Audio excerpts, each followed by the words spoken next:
So it was 2012, and I was traveling for work. I wasn't feeling well, and I passed out from a standing position. I hit my head flat on the pavement. Took me to the hospital. They weren't sure what was wrong with me, so they put me through a CAT scan, checked me out, told me I was completely clear. I didn't even have a concussion. So I went home, and I hadn't been home in probably 3 or 4 days. I'd been communicating with my wife, but she seemed like she was not feeling great, but she didn't indicate how bad she actually was. When I got home, she was semi-conscious. She was almost unable to move, barely able to speak. Took her to the hospital, where she got a CAT scan. And the doctors discovered a brain tumor. The surgery was successful. There were some complications, but we had a great 7.5 years after that. She battled valiantly, went into hospice in November of 2019, and passed away New Year's Eve, 2019.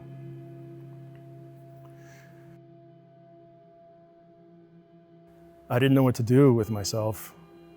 Felt so alone and felt inadequate taking care of the kids by myself, who are now 11, or they were 10 years old at that stage. They're 11 now. And then coronavirus happened. And when you're grieving, you're not advised to isolate, but we had no option. It was the loneliest period of my life. We moved and we came here, and still everything was closed. When my wife was in hospice, the care nurses recommended that I check out GriefShare. I found one in Linwood, I found one here, and I wasn't sure which one to pick, but for some reason, Gold Creek just kind of jumped out at me. It just felt like home right away, and I feel like that was the moment where I remembered, despite the hardships, how God was still ruling my life and still in charge, because I remembered the miracle that happened back in 2012 and how he'd given my wife an extra 7.5 years, and how my kids, thanks to that miracle, know their mom, have a living memory of their mom.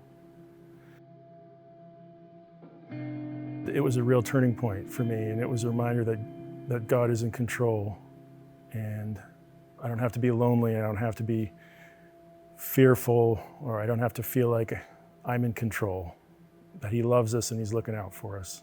And so there are a lot of nights where I'd just stay up and I'd wonder, why God, why am I awake? And I realized that one thing that grief does is it kind of peels the layers off, and all the distractions kind of go away.